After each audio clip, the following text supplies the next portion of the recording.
Assalamualaikum warahmatullahi wabarakatuh. Alhamdulillah, wassalatu wassalamu ala rasulillah. Segala puji dan puja kehadirat Allah subhanahu wa ta'ala, juga salawat dan taslim kepada Nabi besar Muhammad sallallahu alaihi wa ala alihi wa sahbihi wasallam. Semoga Allah subhanahu wa ta'ala di awal pertemuan kita ini memudahkan semua urusan kita, baik urusan dunia dan akhirat, serta diberkahi oleh Allah subhanahu wa ta'ala. Allah selalu memenuhi waktu-waktu kita sampai menjelang ajal nanti dengan iman yang sempurna, ilmu yang sempurna, dan selalu tersibukkan dengan amal-amal saleh dari ketaatan kepada ketaatan selanjutnya, serta menjauhkan kita dari segala macam mara bahaya dan juga pelanggaran-pelanggaran agama. Dan tentunya kita berharap agar Allah subhanahu wa ta'ala menerima seluruh amal-amal saleh yang pernah kita kerjakan, yang sedang kita kerjakan, yang akan kita kerjakan sampai menjelang ajal nanti dengan pahala yang sempurna. Dan semoga saja Allah subhanahu wa ta'ala juga menggantikan dosa-dosa kita menjadi pahala. Bukan hanya mengampuni, sebagaimana Allah berfirman dalam surah Al-Furqan, bagi orang-orang yang taubat nasuha, ulaika alladhina yubaddilullahu sayyiatim hasanat.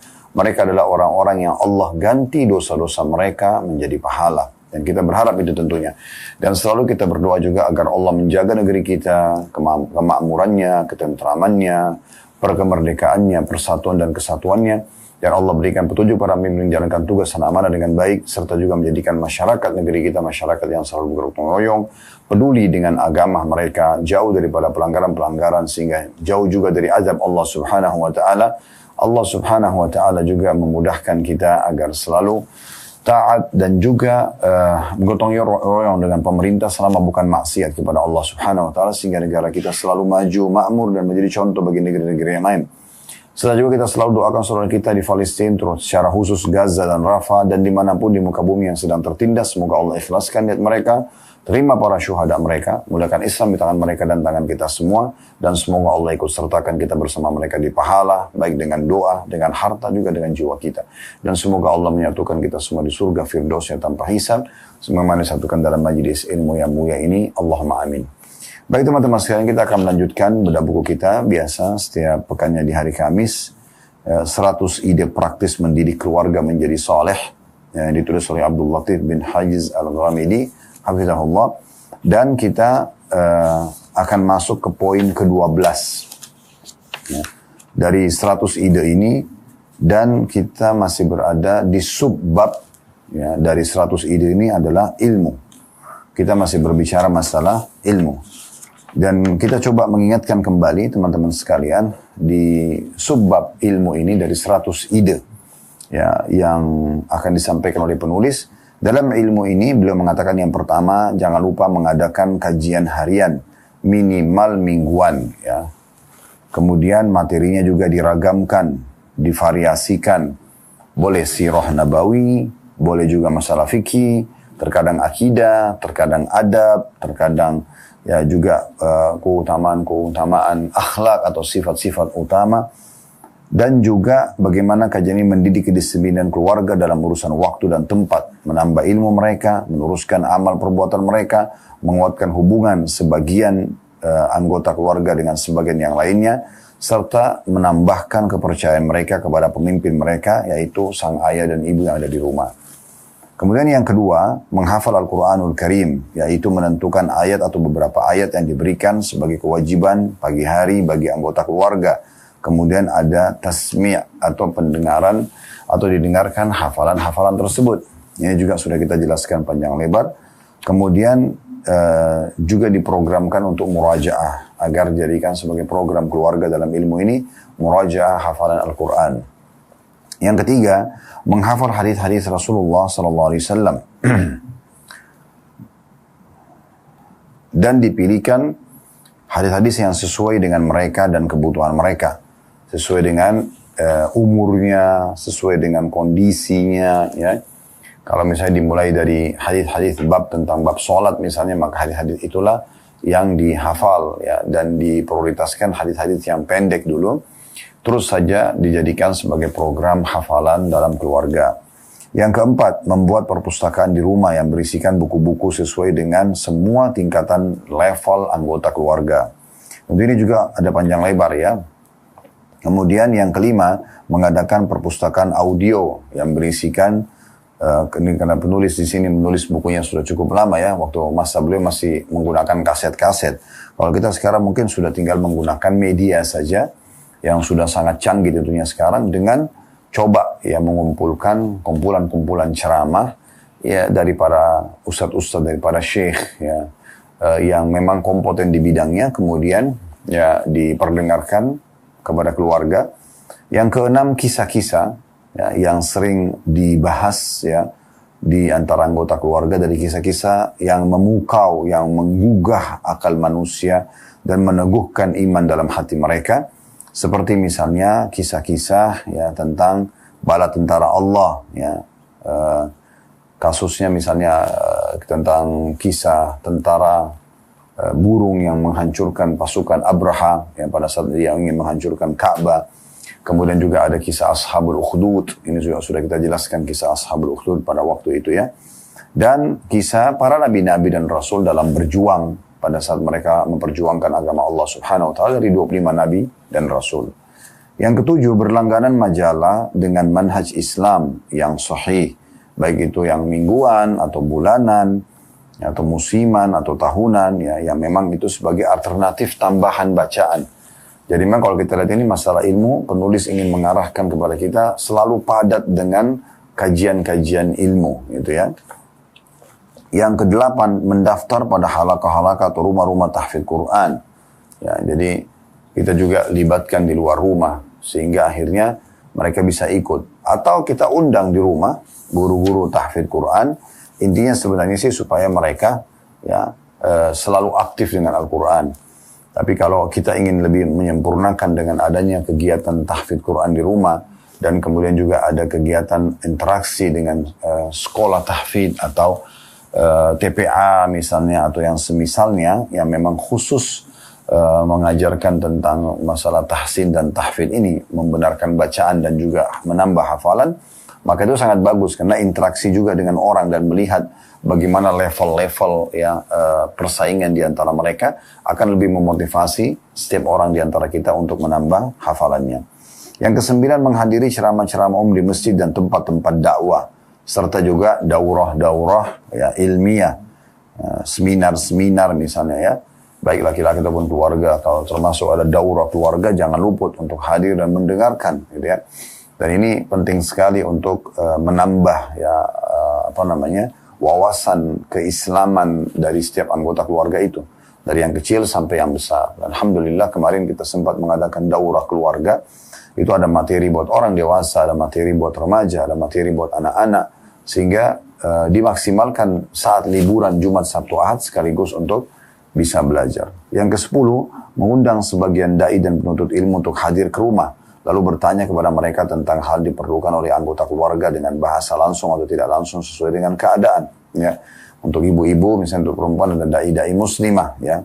Untuk laki-laki mungkin ada dai-dai laki-laki, ya. Atau misalnya dai-nya itu seorang alim datang ke rumah dan kita tidak harus ada pengajian, tapi mungkin diskusi ilmiah, ya, berbicara dengan mereka, mendengarkan nasihat dan petuahnya, ya. Ini juga bisa kita balik tentunya dengan cara atau kita yang mendatangi rumah ataupun pesantren atau yayasan sang alim, sehingga kita bisa duduk sejenak minta waktu kalau memang beliau ada waktu untuk bisa berdiskusi tentang masalah beberapa pertanyaan yang menyangkut yang perlu keluarga ketahui. Dan yang terakhir kita bahas pada pertemuan yang lalu adalah poin ke-11 ya, menyiapkan papan tulis, ia digantungkan di salah satu dinding di rumah yang sering dilihat oleh penghuni rumah. Ditulis di sana sesuatu yang memberikan manfaat kepada penghuni rumah, seperti hikmah harian, sebagian ayat atau hadis, khususnya zikir-zikir. Karena sering terlihat, maka ia akan menempel pada ingatan, dengan sedikit tambahan konsentrasi, maka ia akan dihafal. Ini juga sudah sempat kami berikan penjelasan pada pertemuan yang lalu. Ada beberapa syair, bahkan hadis Nabi SAW atau potongan ayat yang pernah kami hafal, itu karena di kampus dulu di Madinah ditempelkan di tangga. Ya, jadi kami turun tangga, selalu lihat itu ya. Jadi maksudnya ini tidak harus di situ, tetapi Anda bisa meletakkan di titik-titik yang kira-kira sering dilihat oleh keluarga, gitu ya. Yang itu nanti membuat mereka mengingat, oh ternyata ini, gitu ya. Apalagi kalau dia dalam bentuk sesuatu yang bisa diganti, itu sangat bagus, sehingga variannya cukup banyak. Artinya yang ditulis itu adalah diganti. Di sini beliau mengatakan papan tulis, kalau kita sekarang mungkin sudah bisa media ya, multimedia. Saya lihat saya sampaikan pada pekan lalu itu ya, bagaimana saya masuk di beberapa masjid ya, itu unik sekali. Mereka taruh TV dan di situ ada potongan ayat, potongan hadis, kata-kata mutiara ya, yang tidak ada suara sama sekali. Cuma dia cuplikan berulang-ulang. Karena seringnya dipasang di situ dan seringnya dilihat oleh jemaah, maka bukan mustahil mereka menghafalnya. Atau mungkin bertepatan sekali dengan apa yang sedang dihadapi oleh orang yang sedang sholat di situ, kemudian dia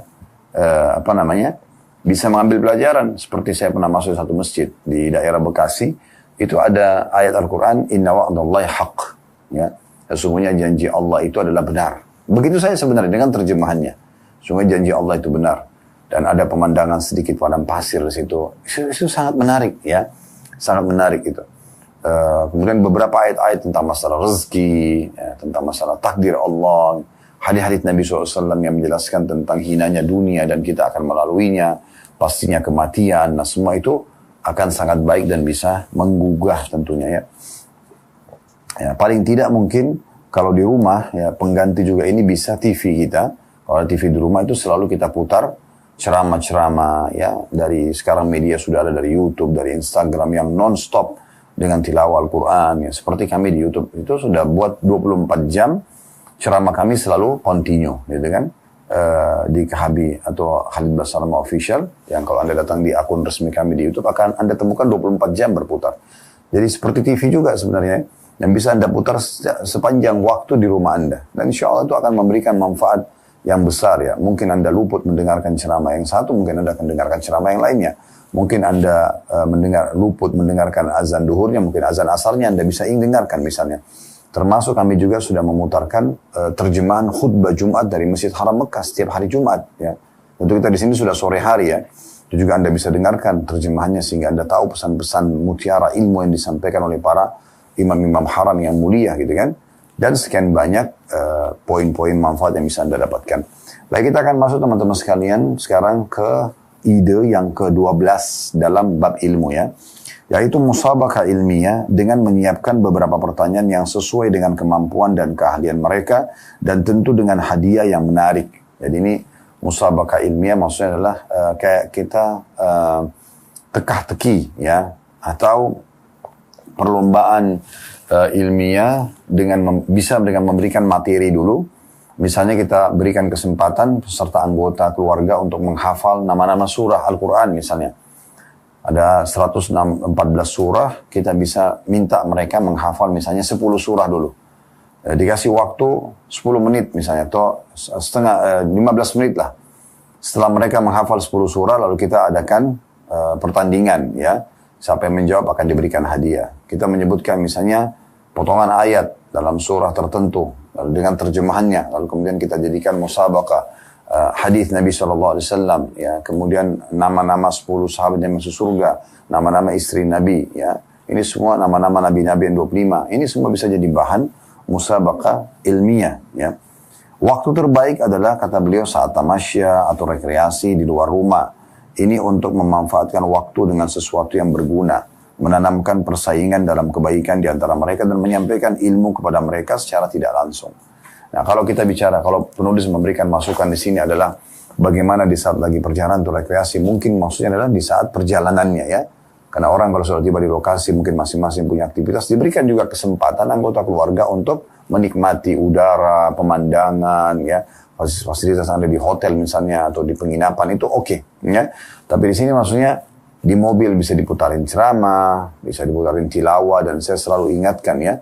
Ini saya ulangi lagi, kami sudah ingatkan yang lalu, kalau kita sebagai orang Indonesia karena tidak ngerti bahasa Arab, maka usahakan dengar tilawah setiap hari, jangan luput, dan usahakan dengan terjemahannya agar Anda faham apa yang dipesankan oleh Allah Subhanahu wa taala.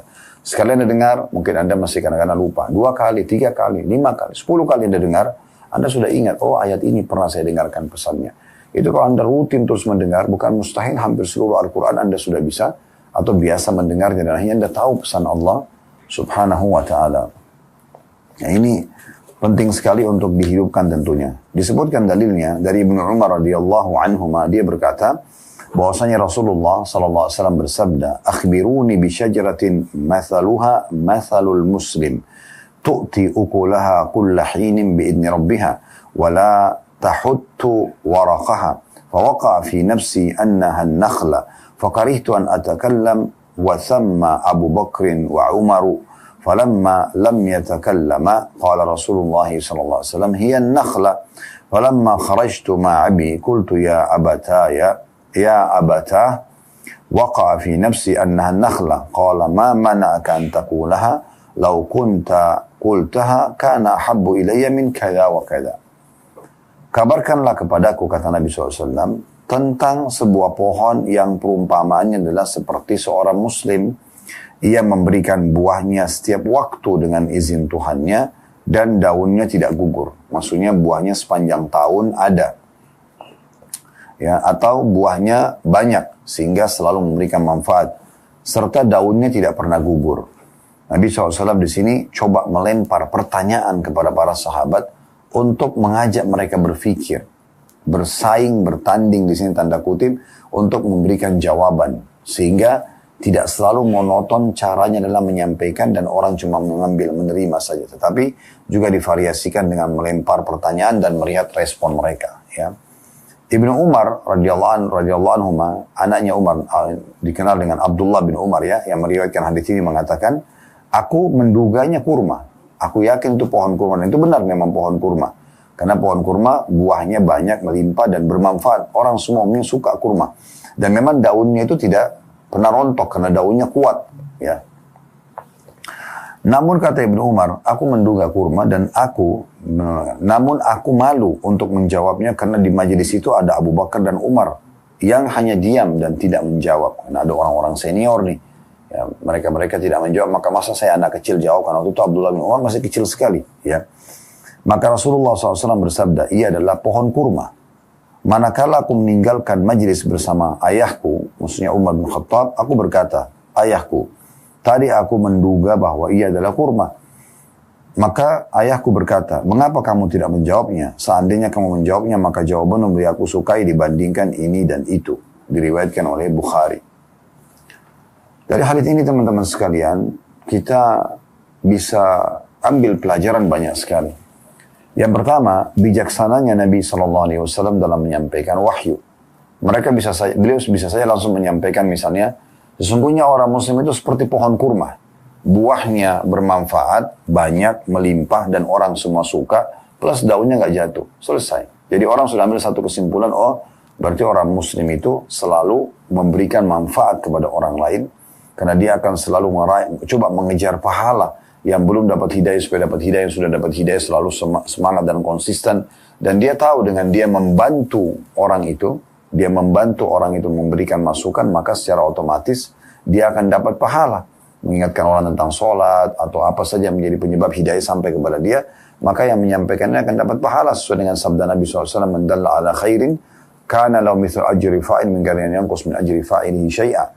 Siapa yang menunjukkan pada satu kebaikan, maka dia akan panen pahala orang yang mengikutinya tanpa dikurangi sedikit dari pahala orang yang mengikutinya, gitu kan? Jadi, seorang muslim itu selalu jadikan target kebaikan. Bagaimana dia mengejar kebaikan. Dia sendiri beramal, dia juga mengajarkan pada orang lain. Kemudian, ya, juga dikatakan daunnya tidak akan rontok. Artinya dia tidak akan meninggalkan agamanya. Umumnya orang yang meninggalkan agama atau ibadah yang dia kerjakan adalah orang-orang yang jahil, ya. Karena mereka meninggalkan kebaikan dunia dan kebaikan akhirat dengan meninggalkan ibadah atau bahkan meninggalkan agama yang mulia ini. Itu pelajaran pertamanya. Jadi retorika yang digunakan oleh Nabi SAW sangat bagus karena beliau tidak monoton dengan satu cara. Pelajaran yang kedua, bagaimana seorang muslim memang digambarkan sebagaimana tadi kami gambarkan juga, dia digambarkan seperti pohon kurma yang manfaat buahnya sangat besar, semua orang menyukainya, plus juga dia kokoh, tidak akan jatuh daunnya atau rontok, berarti menandakan dia tidak akan meninggalkan agamanya.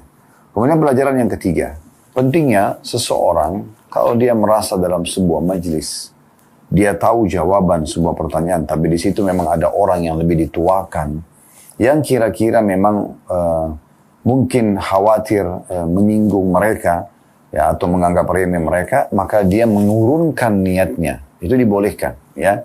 Sebagaimana Abdullah bin Umar mengatakan, saya tahu sebenarnya maksud itu pohon kurma. Tapi saya tidak ingin menjawab karena saya khawatir di situ ada Abu Bakar sama Umar, orang yang senior, ayahku sendiri dan juga sahabat dekatnya. Maka dia pun diam, mengambil keputusan untuk diam di sini ya. Ini hanya diamnya karena tadi memberikan jawaban. Toh Nabi juga akan memberikan jawaban. Jangan ditarik poin ini kepada orang yang sedang melihat kemungkaran. Walaupun Anda lebih muda, tapi kalau di depan Anda seseorang muslim, walaupun lebih tua, melakukan kemungkaran, maksiat, maka tidak boleh Anda diam. Ya, harus Anda pungkiri itu.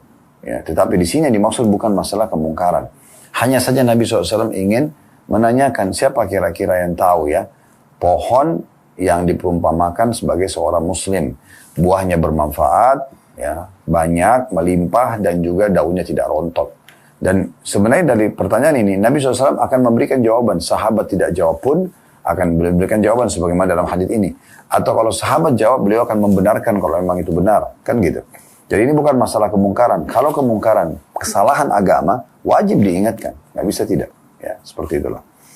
Pelajaran yang keempat yang bisa diambil adalah bagaimana pentingnya seorang ayah memberikan motivasi pada anaknya. Ya. Kalau kapan anak kita mengatakan, oh tadi jawabannya ini harusnya, yang benar itu begini misalnya. Dan anak kita benar, kita mengatakan oke, itu bagus. Ya, nggak masalah, kita support dia.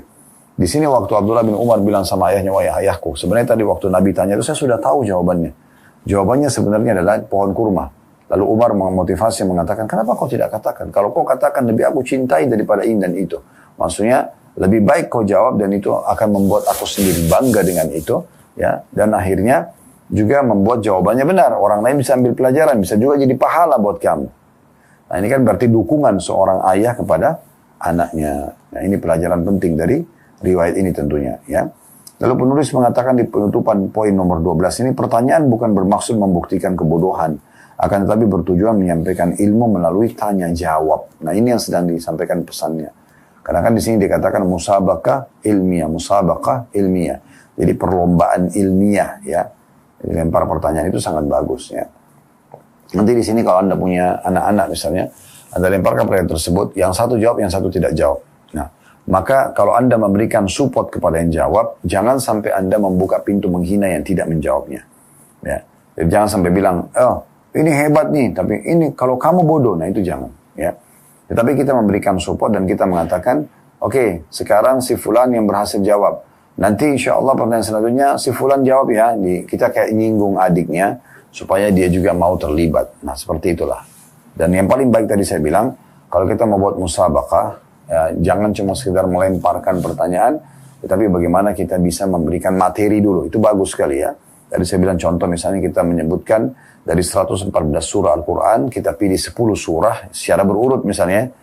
Ya, dari surah nomor 1, Al-Fatihah, nomor 2, Al-Baqarah, nomor 3, Al-Imran, nomor 4, An-Nisa, nomor 5, Al-Ma'idah, nomor 6, Al-An'am, nomor 7, ya, Al-A'raf, nomor 8, Al-Anfal, nomor 9, At-Taubah, nomor 10 misalnya Yunus. Oke, ini nama surah ya. Maka coba dihafal sekarang dalam 5 menit atau 3 menit.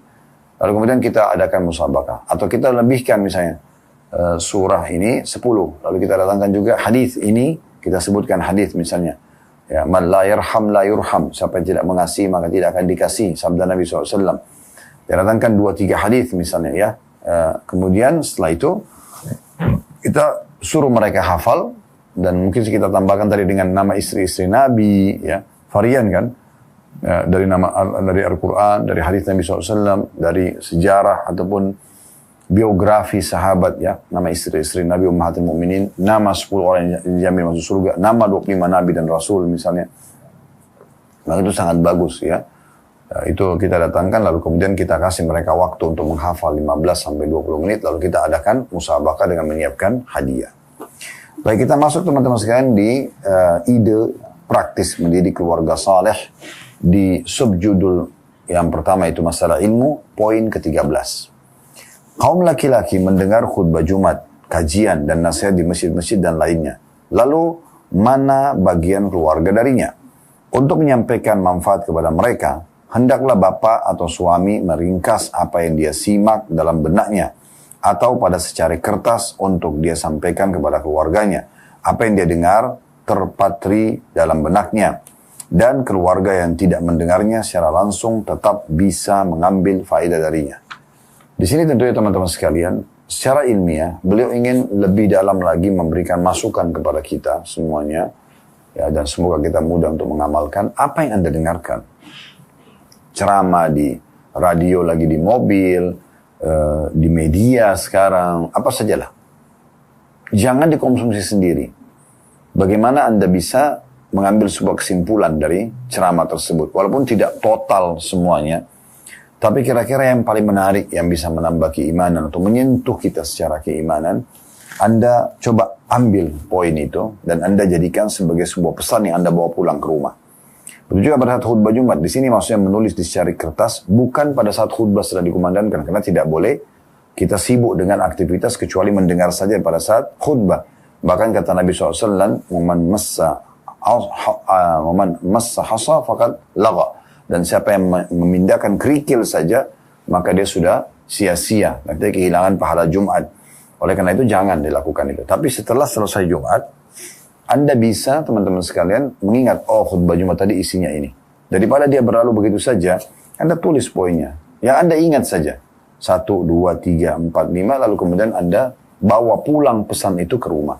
Sehingga walaupun istri dan anak tidak hadir Jumatan, mereka tetap bisa mengetahui pesan yang disampaikan dalam khutbah Jumat atau kajian-kajian yang Anda dengarkan. Ide yang ke-14, mengajak keluarga berpartisipasi dalam kegiatan-kegiatan keagamaan musiman seperti saat Idul Adha dengan berperan serta dalam pembagian daging sembelihan, saat Ramadan dengan berperan serta dalam membagikan zakat fitrah kepada yang berhak. Nah ini juga penting ya, melibatkan keluarga dalam praktek ilmu itu. Ini kan praktek ilmu ya. Di saat Idul Adha, kita tahu ada perintah sholat Idul Adhanya, ada perintah berkurbannya. Allah berfirman, "Fassalli rabbika wanhar." Sholatlah pada saat Idul Adha itu dan berkurbanlah setelahnya. Dan di sini bukan hanya sekedar menyampaikan secara teori. Tapi kalau ada kegiatan musiman yang bisa kita terlibat, bagus sekali. Misal sang suami menyembelih seekor domba, atau seekor sapi, atau seekor unta. Misalnya kalau di Timur Tengah ada unta ya. Maka dia tidak hanya sekedar sembelih lalu kemudian disuruh panitia membaginya tanpa melibatkan keluarganya. Tidak, bagaimana dia melibatkan keluarganya? Dia kirim sembelihan tersebut, sudah dibungkus-bungkus, dikresek misalnya, maaf ya, sekilo-sekilo misalnya, dikirimlah ke rumah dia, biar istrinya juga terlibat membagi, anak-anaknya juga terlibat membagi, itu sangat baik. Dan mereka jadi faham, oh ternyata memang daging ini sunnahnya dibagi, sunnahnya juga dimakan sebagiannya. Maka itu hal yang positif ya. Begitu juga dengan masalah Ramadan, membuka puasakan orang misalnya ya. Itu termasuk perbuatan yang sangat baik untuk kita lakukan. Berikut juga tentunya zakat fitrah. Tapi memang zakat fitrah secara umum memang agak sulit ya. Oh, sekarang karena zakat fitrah itu dikeluarkan sebelum sholat Id ya. Maka dikhawatirkan nanti telat sholat Idnya. Umumnya sih kalau zakat fitrah, kalau saya pribadi lebih setuju, kita titipkan saja ke yayasan-yayasan yang sudah memang sudah expert, sudah memang ahli di bidang itu. Udah kasih aja mereka yang alokasikan. Tapi kalau tadi bagi-bagi daging kurban, kemudian buka puasa, membuka puasakan orang atau bagi-bagi buka puasa, itu satu hal yang sangat baik ya. Atau Anda bisa masuk di bab sedekah secara umum prakteknya, gitu kan? Anda berikan uang kepada anak-anak lagi jalan misalnya, ya, si fulan silakan bagi, ya si fulan bagi kasih masing-masing ya. Anda kalau mau lengkapkan, Anda ikutkan sedekah uang itu dengan buku misalnya. Anda beli buku-buku yang ringkas tentang sholat, tentang wudhu, tentang apalah ya, perintah agama yang mungkin simpel dan mudah untuk dibaca. Anda selipin itu dengan uang Anda, Rp10.000, Rp50.000, Rp20.000, Rp100.000, terserah antara Anda sama Allah di buku itu. Lalu kemudian pada saat dibagi, ini ada buku ya Pak, tolong dibaca atau Ibu, sama ada uang. Titip pesannya, jangan dipakai merokok misalnya ya, dipakai makan ya, kita titip pesan begitu ya. Itu supaya sampai juga sebuah pesan dakwah kepada mereka gitu kan. Atau Anda mau lebih lengkap, Anda misalnya membagikan sarung bersama dengan uang itu, Anda membagikan dengan mukena, dan Anda biasakan anak-anak untuk berbagi. Sehingga terbawa di benak mereka dengan keluarga, istri Anda juga terlibat ya. Maka ini sangat baik sekali dalam pendidikan. Jadi ini praktek ilmu itu ya. Yang ke-15, meringkas buku yang bermanfaat, lalu menyerahkan kepada sebagian keluarga atau seluruhnya untuk mereka ringkas dalam rangkuman yang mereka tulis dengan bahasa mereka sendiri. Baik juga bila disediakan hadiah sebagai motivasi. Nah ini mungkin juga tambahan yang positif ya. Saya pun memang belum menjalankan ini. Bagaimana kita meringkas buku. Ya. Mencari buku tertentu, kita coba ringkas apa saja isinya. Kemudian kita juga minta agar keluarga kita terlibat dalam meringkas buku itu. Tapi memang ini sepertinya skillnya ini harus orang yang sudah terbiasa membaca dan juga menulis. Ya supaya dia memang tidak terlalu terbebani dengan tugas ini ya. Tapi kalau ini bisa dilakukan sangat baik. Ini sangat positif sebenarnya. Diringkaslah isi buku itu ya. Kalau saya pribadi sih memang sudah biasa melakukan itu. Misalnya kalau kayak saya ingin menyampaikan sebuah ceramah, saya baca sebuah buku, saya coba lihat secara global, oh buku ini isinya ini, saya coba ringkas dan apa yang saya bisa dapatkan dari poin-poin penting yang berhubungan dengan tema ceramah yang saya ingin sampaikan, saya sudah buat ringkasannya di kertas-kertas kecil ya yang bisa saya sampaikan juga nanti di ceramah-ceramah misalnya, itu boleh. Tapi untuk diterapkan kepada anak-anak untuk meringkas dan ini memang belum ya. Tapi bisa saja kita praktikin dan ini sangat bagus. Apalagi kalau kita hubungkan dengan untuk melatih motorik mereka dan juga menghubungkannya tadi dengan hadiah yang kita berikan. Ini kalau menurut saya sangat bagus sekali ya ide yang beliau sampaikan. Yang ke-16, menghubungkan mereka dengan ulama-ulama besar dan ahli ilmu yang amanah. Hal ini bisa dilakukan dengan menyediakan nama-nama mereka, nomor-nomor telepon mereka, nomor telepon kantor-kantor dakwah, dan menggantungkannya di bagian yang cocok di rumah, agar keluarga bisa berhubungan dengan mereka manakala keluarga mendapatkan atau menghadapi satu masalah. Dengan itu mereka bisa menimba dari sumur para ulama yang memberikan mereka akidah yang jernih dan manhaj yang sahih yang memancarkan kebaikan jalan hidup dan kelurusan agama.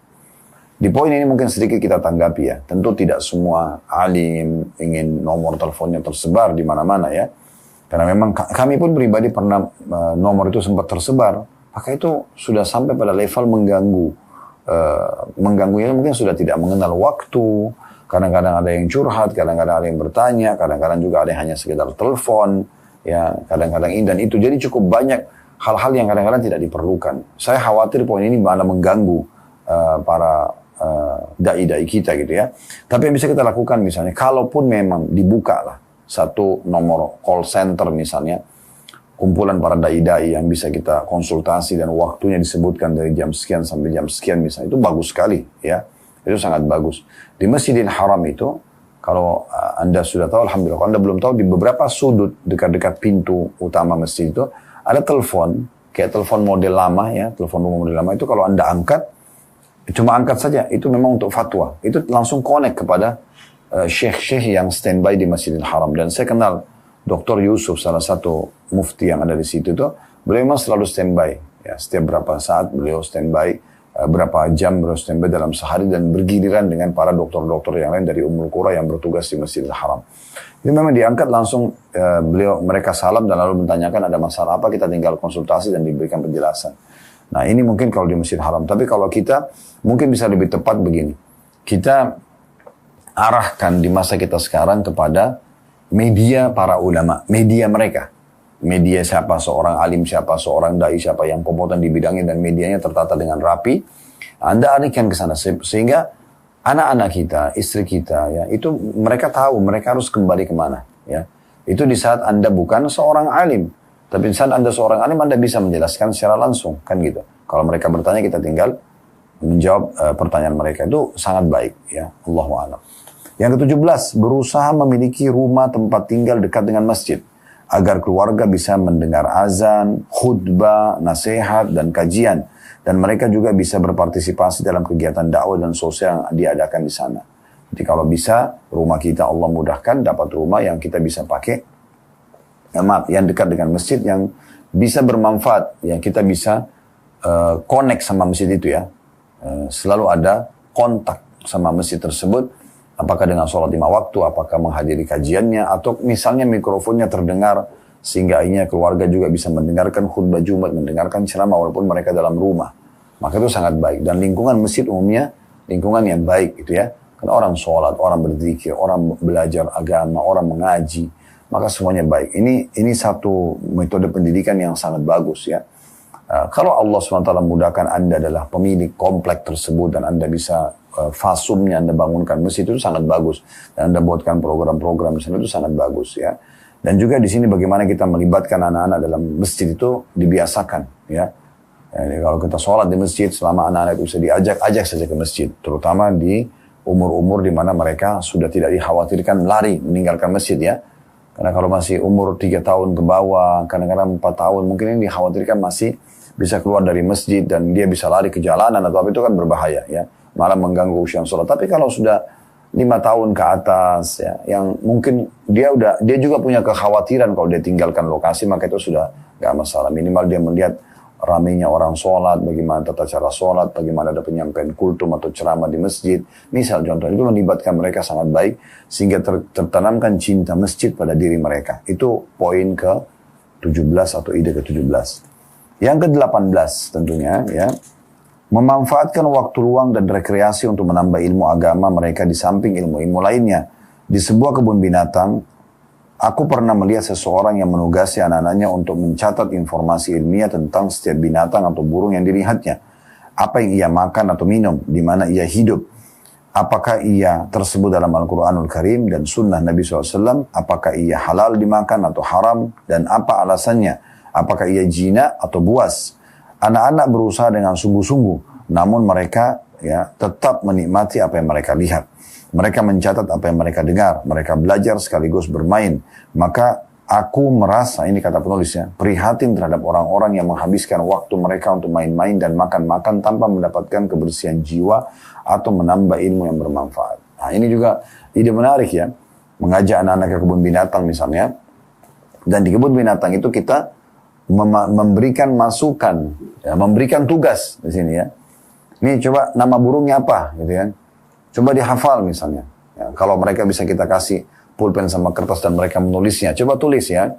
Ya, dan ini hukumnya hewan ini boleh dimakan nggak? Ya, kalau tidak boleh, kenapa? Kita harus sudah bisa punya argumentasi dalam masalah itu sebagai orang tua kalau kita lempar pertanyaan ya. Kemudian ini biasa ada keterangan ya, hidup di habitat mana, di wilayah mana, di Afrika kah, di Asia kah, dan seperti apa dia, apakah dia binatang yang yang menyebar di seluruh muka bumi atau hanya di wilayah tertentu, apa saja makanannya dan segala macam. Jadi sambil ke kebun binatang sambil dapat memberikan informasi, itu sangat penting ya. Namanya buas atau tidak tadi dan seterusnya ya. Termasuk tadi boleh dimakan atau tidak, ini informasi yang sangat baik. Dan ini pengalaman beliau melihat seseorang melakukan itu pada anak-anak ini sangat bagus. Toh juga tanpa mengurangi mereka sambil menikmati, tapi ada ekstra tambahan yang mereka bisa dapat informasi ya. Misalnya Anda ajak juga anak Anda ke SeaWorld misalnya melihat ikan. Ya, bukan hanya sekedar, oh ikannya besar ya, oh ikannya begini. Tapi ada informasi. Dan biasanya umumnya ditulis informasi itu tentang nama ikan itu, tinggal di kedalaman berapa dalam di lautan dan seterusnya, informasi yang sangat lengkap. Jadi mereka tahu, oh ini ikan ini piranha, oh ikan ini ikan paus, ini ikan hiu dan seterusnya ya. Dan bagaimana hukum-hukum syar'inya, ternyata semua hewan laut itu atau air bisa dimakan karena Nabi SAW mengatakan hillu maitatu tahurum ma'u ya, bangkainya laut atau sungai itu adalah halal ya, kalau memang dia dasarnya hewan ini hidup di situ, dan juga suci airnya. Nah ini contoh saja bagaimana kita memberikan informasi-informasi yang positif ya. Kemudian selanjutnya yang ke-19, memiliki komputer serta alternatif ya, atau sebagai alternatif, memiliki komputer sebagai alternatif dari channel-channel yang merusak dengan tetap mengawasi dan memonitor ya penggunaannya. Ada program-program Islam yang bagus seperti program Al-Quran Karim, hadits Nabi yang mulia SAW dan sebagian buku yang bermanfaat. Dia kata penulis, aku melihat bahwa kita berada di zaman yang kita memerlukan kemajuan teknologi ini untuk sesuatu yang bermanfaat bagi agama dan dakwah yang kembali kepada kita dengan hasil yang baik dan mulia. Internet bisa dipakai untuk berdakwah kepada Allah, membela agama di depan kebohongan para pengusung kebatilan dan penyimpangan orang-orang yang berlebih-lebihan. Namun tetap waspada dan diawasi dengan baik. Nah kalau ini sih beliau lebih kepada arahnya bagaimana media dimaksimalkan. Nah, tadi sudah sempat kita singgung sebenarnya di sebelumnya. Jadi bagaimana kita arahkan keluarga itu ke media-media yang media ini memang memang rujukan yang baik ya, rujukan yang baik dan cukup untuk kita bisa menyebarkan Islam atau mendapatkan informasi tentang agama Islam tersebut. Dan kalau sudah sampai pada level anak-anak sudah mulai lebih faham ya dan lebih dewasa, itu bisa digunakan untuk ikut ya andil membela agama Islam. Yang ke-20, memakai video bagi siapa yang menyatakannya boleh sebagai media pengajaran dan pendidikan, penanaman wawasan dan hiburan dengan menampilkan program-program Islam yang bersih dari penyimpangan-penyimpangan syariat. Patut ditentukan waktu yang tepat dengan memperhatikan batasan-batasan baik dalam menggunakannya. Ya, kita buat cuplikan video ya. Apa saja cuplikan video yang bermanfaat daripada cuma kosong, tapi kita menggunakan cuplikan video yang ini nanti akan mendatangkan manfaat. Ya, misal kita sedang mengajak ke satu museum, kemudian atau ke satu tempat Islami, sejarah Islam, lalu kita biarkan anak-anak untuk mengambil gambar. Misalnya kalaupun mereka sudah punya handphone ya, itu mengambil gambar, mengambil video, dan akhirnya mereka memberikan tanggapan dalam video tersebut untuk sampai informasi ini kepada teman-temannya misalnya.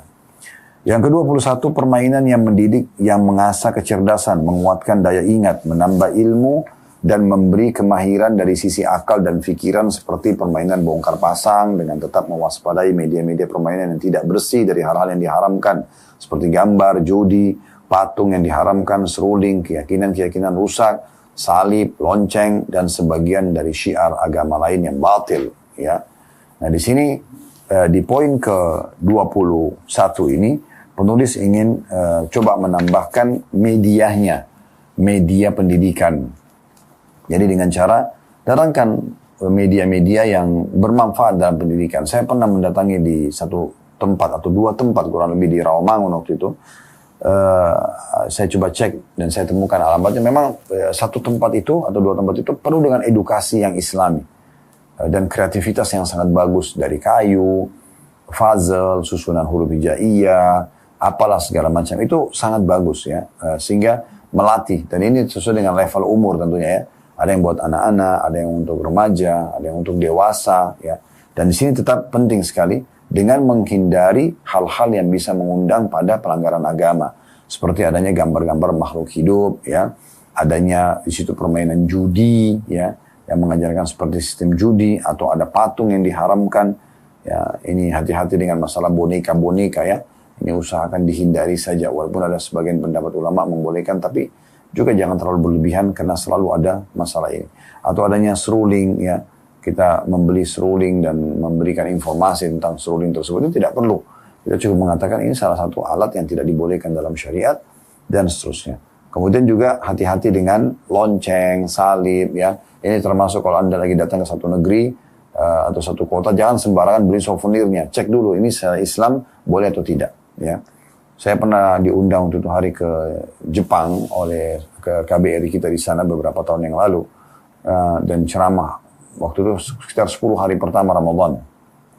Subhanallah, waktu saya mau pulang diajak sama teman-teman di sana untuk ke satu toko souvenir yang terkenal sekali di Tokyo. Namun semuanya pakai bahasa Jepang, nggak tahu apa isinya gitu ya. Souvenir itu semua ditulis. Maka mereka ini penyembah matahari, hati-hati dengan bahasa tersebut. Jadi saya terpaksa menanyakan kepada teman-teman yang paham, ini apa yang ditulis, apa yang ditulis, apa yang ditulis, gitu ya. Karena pernah ditemukan di satu rumah, di salah satu rumah kaum muslimin di Indonesia, Jakarta secara khusus. Jadi di rumah itu ada payung, tulisannya bahasa Jepang, dan itu ternyata tulisan itu adalah bentuk seperti kalau kita di dalam Islam itu kayak zikir ya. Itu mereka memuja-muja dewa matahari itu. Ini bahaya sekali kalau ditempel di rumah. Dan ternyata itu menjadi penyebab pintu juga masuknya syaitan-syaitan atau sihir dengan sangat mudah di rumah tersebut. Karena adanya wadah-wadah seperti ini. Nah, hati-hati tentunya. Ya. Ini harus hati-hati sekali. Kemudian yang ke-22, menyimak siaran Al-Quranul Karim dan berupaya menambah jaringan pengeras suara di rumah agar seluruh keluarga bisa menyimaknya. Khususnya di bagian rumah yang sering didatangi oleh keluarga seperti dapur dan ruang keluarga. Maksudnya adanya tilawah Al-Quran, tapi ini sudah kita bahasakan tadi ya, sudah sempat disinggung. Tapi di sini beliau ulangi lagi dengan menyimaknya saja ya. Tapi saya sarankan dengan terjemahan. Kemudian yang ke-23, mengikut sertakan anak-anak di madrasah-madrasah tahfidz Quranul Karim, baik yang dikelola oleh pemerintah atau swasta, atau mahad-mahad ilmiah, syariah, dan fakultas-fakultas khusus di universitas-universitas yang bila ada dari mereka yang menonjol, maka didorong untuk melanjutkan ke jenjang yang lebih tinggi. Nah kalau tadi lebih kepada TPA-nya, di luar rumah, maka ini lebih kepada hal yang lebih besar ya. Masuk ke lembaga tahfidz yang memang diseriusi ya. Sehingga betul-betul target bisa hafal 30 juz misalnya. Nah itu, dan kalau ada di antara mereka yang sudah oke, kita dukung, kita support ya. Kalau perlu kita luangin dulu waktu untuk dia menyelesaikan hafalan Qur'annya, baru kemudian dia lanjutkan jenjang pendidikan yang lainnya. Yang terakhir teman-teman sekalian yang diangkat di bab tentang masalah yang pertama ini, subbab yang dari 100 ide ya, praktis mendidik keluarga Islami. Di poin pertama masalah ilmu, adalah ide yang ke-24, memanfaatkan momen saat berkendaraan bersama keluarga dengan mengisinya dengan program-program siaran yang variatif. Ada yang menyampaikan materi, ada yang menilai, ada yang berperan serta dengan menyuguhkan ayat, ada yang menghadirkan syarah atau tafsir, dan yang menyajikan hadis atau hikmah yang bermanfaat, atau kisah yang penuh nasihat, atau sikap keteladanan, atau syair pendek yang bagus, atau lelucon yang mubah, sebuah program lengkap dari dan untuk mereka. Dan peserta terbaik diberi hadiah walaupun hanya dalam bentuk sanjungan atau ucapan terima kasih. Nah di poin ini tentunya mirip dengan tadi sebenarnya. Lebih kepada bagaimana memaksimalkan waktu-waktu senggang di perjalanan di mobil pada saat keluar acara keluarga. Daripada diam omong kosong, putarin ceramah, putarin cuplikan yang bermanfaat ya. Kalau di mobil Anda belum ada TV, Anda bisa, kalau ada TV Alhamdulillah Anda bisa colokin MP3, ya, bisa hard disk, kemudian bisa juga kalau Anda di handphone, tapi Anda arahkan kepada apa yang harus ditonton, sehingga mereka juga tidak jenuh dalam perjalanan, atau cuma tahu makan dan tidur saja, sehingga manfaat. Atau kalau Anda sendiri bisa berbicara, berdiskusi selama perjalanan, dan itu adalah ilmiah, itu sangat bagus. Nah itu arahnya kepada sana sebenarnya. Dan kedepannya insya Allah kita akan lanjutkan teman-teman sekalian di subbab yang kedua, yaitu masalah amal keluarga. Kita akan masuk ke ide 25 insya Allah ke depannya dari 100 ide ini.